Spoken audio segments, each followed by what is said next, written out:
నూలు నూలులో శతాబ్దాల గౌరవం, పట్టు పరంపరకు ప్రతీక, సంప్రదాయానికి శాశ్వత చిరునామా సఖీ.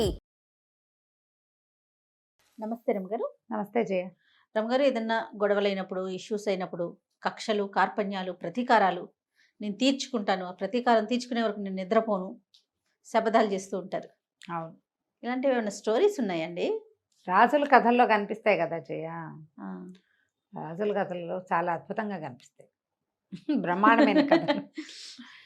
పూర్వంట వజ్రగిరి సంస్థానానికి రాజుగారు, ఆయనకి ఇద్దరు కుమారుడు కుమార్తె. కొడుకు శక్తిసింహుడు, కూతురు పద్మముఖి. పిల్ల చాలా అందగత్తెట. అయితే ఈ పద్మముఖికి వాళ్ళకి అవతల దీంట్లో ఉన్న అవతల రాజ్యాల్లో ఉన్నటువంటి ఇంద్రవర్మతో వివాహాన్ని నిశ్చయించుకున్నారు. పద్మముఖి కూడా సమ్మతి ఇచ్చింది. వాళ్ళిద్దరూ మాట్లాడుకున్నారు, సరే అనుకున్నారు. అయితే వీళ్ళకి రెండో పక్కన ఉన్నటువంటి శృంగగిరి రాజ్యంలో, ఇది వజ్రగిరి కదా, శృంగగిరి రాజ్యానికి కాలకేతుడు అనే యువకుడు రాజుగా ఉండేవాడు. అతనికి ఇందుమతి అని ఒక చెల్లెలు, తల్లి ఉన్నారు. ఆ తల్లి పద్మముఖి సౌందర్యం గురించి విని కాలకేతువుకి ఏం చెప్పిందంటే, అబ్బాయి నువ్వు ఎలాగైనా పద్మముఖి లాంటి పిల్లని పెళ్లి చేసుకోవాలిరా, చేసుకుంటే ఇంకా ఆ పిల్లనే చేసుకో అని చెప్పింది.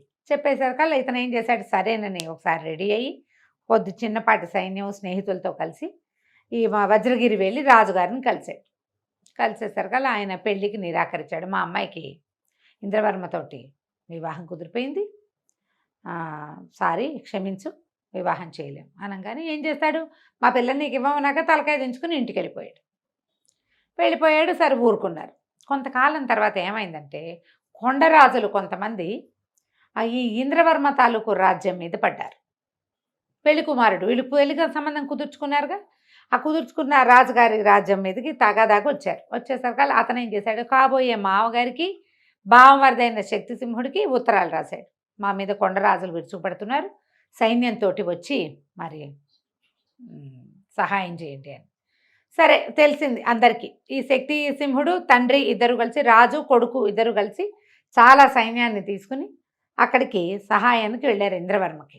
వెళ్తే ఏమైంది, ఈ కాలకేతువు మొదలైన సామంతరాజు చుట్టుపక్కల ఉన్న రాజ్యాలలో ఈ వార్త తెలిసింది, కొండరాజులతో యుద్ధం చేయడానికి వెళ్ళారని అదని తెలిసేసరికల్లా ఏమైంది, ఈ కాలకేతువు తల్లికి ఈ వార్త వచ్చేసరికల్లా ఆవిడ ఏమంది, ఒరే చాలా బాగుంది, మంచి అవకాశం, మరి శక్తిసింహుడు తండ్రి రాజు ఇద్దరు కలిసి ఇంద్రవర్మకి సహాయానికి వెళ్ళారు, వీళ్ళ రాజ్యంలో సైన్యం కూడా లేదు, ఇప్పుడు ముట్టడించి పద్మముఖిని ఎత్తుకొచ్చి నీకు ఇచ్చి పెళ్లి చేస్తాననేసరికల్లా ఇంకా ఏముంది చేసేది. ఈ కాలకేతువు ఏం చేశాడు, బాగుందిగా ఉపాయం, తెచ్చేస్తే పెళ్లి చేసుకుంటే అమ్మాయే సర్దుకుంటుంది. అలాగని భావించి కాలకేతువు ఒక మాదిరి సైన్యాన్ని వెంబడిపెట్టుకెళ్ళి ఆ ఊళ్ళో ఉన్న సైన్యాన్ని చితకొట్టేసి పద్మముఖిని ఎత్తుకుని తీసుకొచ్చేసాడు. ఈ ఇంటి ఇక్కడికి వచ్చాక ఈ అమ్మాయి ససేమిరా నేను పెళ్లి చేసుకున్నాను, నేను చేసుకోను, మా నాన్నతో మాట్లాడి సంబంధం కుదుర్చుకోవాలి, లేదా మాతో పోరాడి నన్ను తీసుకురావాలి. మా నాన్నతో మాట్లాడలేదు, మాతో పోరాడలేదు, నన్ను ఎత్తుకొచ్చిన వాడితో పెళ్ళి ఏమిటి, దొంగని నేను పెళ్లి చేసుకోను, దొంగతో వివాహం కుదరదు అసలు, నేను చేసుకోను అనేసరికల్లా వాళ్ళ అమ్మంది, అవురవరా నీకు ఇంత పొగరా, నా కొడుకుని దొంగంటావా, నువ్వు చాకరీ చేస్తావా పెళ్లి చేసుకుంటావా అని. చాకరీయే చేస్తా కానీ పెళ్లి మాత్రం చేసుకోనండి ఇస్తుంది పద్మముఖి. రాజుగారి అమ్మాయి కాదు, నేను ఇంద్రవర్మకి దత్తమైన దాన్ని, వాగ్దత్తని, ఇంకొకళ్ళని పెళ్లి చేసుకునే ప్రసక్తే లేదు. వాడికి ఇంద్రవర్మ చచ్చిపోయాడంది, ఆవిడ చచ్చిపోయినా సరే నేను అతను విధవగా ఉంటా, ఇంకో పెళ్లి మాత్రం నేను చేసుకోను, పైగా దొంగను అసలు చేసుకోను. సరే, అక్కడి నుంచి ఆవిడ ఏం చేసేది, ఎంతో పని చేయించేది, బట్టలు ఉతికించి గిన్నెలు తోమించి అంతఃపురం అంతా ఊడిపిస్తే ఆ పనులన్నీ చేసి ఓ మూల శోషొచ్చి పడుకుని నిద్రపోయేది. అయినా కూడా వివాహం మాత్రం చేసుకోనంది. అప్పుడప్పుడు ఆవిడ అడిగేది 10 రోజులకు ఒకసారి, ఏమే అమ్మాయి పెళ్లి చేసుకుంటావా, మనసు మార్చుకున్నావంటే సావనైనా చస్తా, అయినా నేను రాచకన్యని, నేను ఆత్మహత్య చేసుకోను, ఆత్మహత్య మహాపాపం, ఆత్మహత్య చేసుకోను, పని చేస్తా అంటే ఆవిడ ఇంకా చేయించేసేది. పాపం ఇందుమతి కూడా, అమ్మాయి ఎందుకే అమ్మా పాపం, పోనీలే ఓ పక్కనైనా ఉండని అంటే ఒప్పుకునేది కాదు ఆవిడ, ముసలావిడ. కాలకేతు కూడా చెప్పాడు, అమ్మాయి పిల్ల ఒక రాజ్యానికి ఇవ్వరాణేమ్మా, వివాహం అయితే ఓ రాజ్యానికి రాణయ్యేది, ఇలాంటి దీనమైన స్థితిలో ఎందుకు ఉంచాలంటే దాని పొగరు, ఆ పొగరబోతానం అణిగితే కానీ కుదరదంది ముసలావిడ. పని చేసుకుంటూ ఉండేది. ఇంతలో అక్కడ ఏమైంది, ఈ పిల్లని అపహరించుకుని తెచ్చాక ఇంద్రవర్మ శక్తిసింహుడు ఓడిపోయారు. కొండరాజులు వాళ్ళ రాజ్యాన్ని ఆక్యుపై చేశారు. వీళ్ళు వెనక్కి వచ్చి చూసుకుంటే ఏముంది, ఇంద్రవర్మ వీళ్ళ దగ్గరికి కూడా వచ్చాడు, వీళ్ళ దగ్గరికే వచ్చేసాడు. వీళ్ళ రాజ్యంలో పద్మముఖి లేదు. ఇంతలో ఈ కొండరాజులు ఏం చేశారు, వాళ్ళని ఇక్కడ కూడా కొంత సైన్యాన్ని పంపించి వీళ్ళ మీద కూడా దాడులు చేశారు. వీళ్ళు సైనిక బలం అంతా చచ్చిపోయి బాగా ఆర్థికంగా నలిగిపోయారు. 3 సంవత్సరాలు గడిచినాయి. 3 ఏళ్ళు పట్టింది. శక్తిసింహుడు, ఇంద్రవర్మ కొంతమంది స్నేహితులతో కలిసి అడవుల్లోకి పారిపోయారు. అలా వార్త వచ్చింది. 3 ఏళ్ళు గడిచిపోయింది. ఒకనాడు ఈ అమ్మాయి పద్మముఖి బట్టలు ఉతకటానికి నదికి తీసుకెళ్ళింది, పెద్ద మూట. అక్కడ నిలబడి బట్టలు ఉతుకుతుంటే ఒక పడవ వస్తుంది. ఆ పడవలో 2 యువకులు నుంచుని ఉన్నారు. వస్తూ, అమ్మా ఇది ప్రతిష్టానపురమేనా అని అడిగారు. అడిగితే అవునండి. మరి ప్రతిష్టానపురపు రాజుగారు మరి వజ్రగిరి సంస్థానం నుంచి ఒక అమ్మాయిని తీసుకొచ్చారు, రాజకుమార్తెని. ఆ అమ్మాయికి వివాహం అయిందా, ఆ అమ్మాయి బతికే ఉందా అని అడిగారు. అడిగేసరికల్లా వివాహం కాలేదు, బతికే ఉంది, ఏమీ చేయలేక రాజుగారి బట్టలు ఉతుక్కుంటోంది, జీవోత్సవంలాగా బతుకుతూ రాజుగారి బట్టలు ఉతుక్కుంటోంది, నిలబడున్న అన్నాను భర్త గుర్తుపట్టే పరిస్థితిలో లేకుండా దీనమైన స్థితిలో ఉందని వాళ్ళ ఏడ్చింది. వాళ్ళు గుర్తుపట్టాల అమ్మాయిని. పరిగెత్తుకుంటూ దగ్గరగా పడవ గబగబా తొందరగా లాక్కొచ్చి ఆ శక్తిసింహుడు, ఆ ఇంద్రవర్మ ఇద్దరు పడవ దిగి పరిగెత్తుకొచ్చారు ఈ అమ్మాయి దగ్గరికి. తీరా చూస్తే ఏముంది, దగ్గరకు వస్తే కానీ ఆ పద్మముఖి చిక్కిపోయి నల్లబడిపోయి వేళకి ఆహారం లేక ఈ బట్టలు ఉతుకుడు, పోషణ లేక బట్టలు ఉతుకుడు ఆ పనులతోటి చిన్నతనం నుంచి అలవాటు ఉంటే ఒక రకం, పైగా విపరీతమైన దిగులు. తండ్రి ఏమయ్యాడో, తమ్ముడు ఏమయ్యాడో, కాబోయే భర్త ఏమయ్యాడో, తన రాజ్యం ఏమైందో, తన గురించి ప్రజలు ఏమనుకుంటున్నారో, పరువు పోయిన భావన పాపం. అక్కడిని కావలించుకుని ఏడ్చాడు. అయ్యో నీ పరిస్థితి ఇలా వచ్చింది అని, నువ్వు మాతో మనకు పర్వాలేదు, మళ్ళీ 3 ఏళ్లలో మేము తిప్పుకున్నాము. మరి ఆటవికులు కొంతమందితో స్నేహం చేసాం, సైన్యాన్ని సమీకరించుకున్నాం, కొండరాజుల్ని పారద్రోలేసాం. నేను ఇవాళ రేపు వీళ్ళ మీద దాడి చేసి నేను తీసుకెళ్తామన్నాడు. అంటే ఇంద్రవర్మ అన్నాడు, ఎందుకు దాడి చేయటం అనవసరంగా, ఇక్కడే ఉంది కదా, పడవెక్కించుకుని తీసుకెళ్ళిపోతే ఇక దారే లేదు, మన దారిని మనం వెళ్ళిపోదామంటే ఆవిడ ఒప్పుకోలే.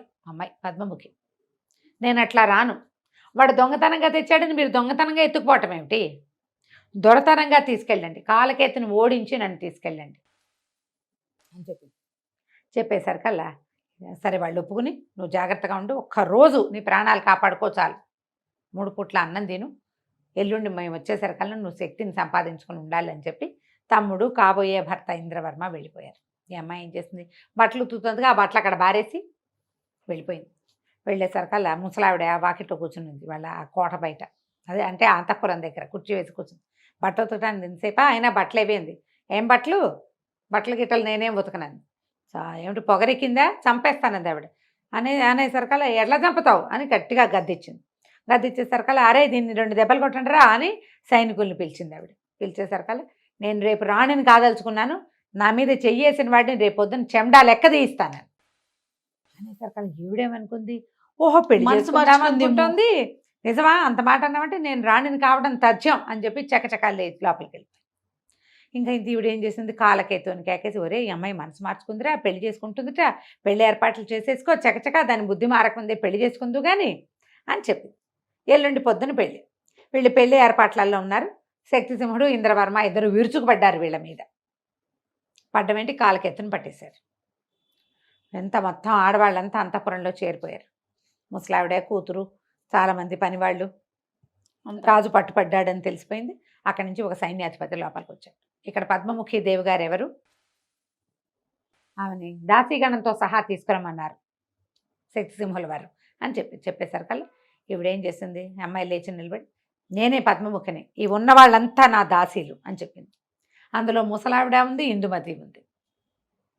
అక్కడ ప్రమాదం జరిగితే అందరూ ఓ చోట చేరుతారు కదా, అమ్మ రండి పల్లకి రెడీగా ఉందని పల్లకితో పాటు పల్లకిలో ఆవిడని ఎక్కించుకొని పద్మముఖిని మొత్తం దాసీలందరికీ చేతులకి గొలుసులేసి తీసుకుపోయారు. సంఖ్యలేసి రాజమాత, రాజుగారి చెల్లెలు సంఖ్యలు వేయించుకుని దాసీలుగా వెళ్ళిపోయారు. యుద్ధంలో కాలకేతు సంహరింపబడ్డాడు.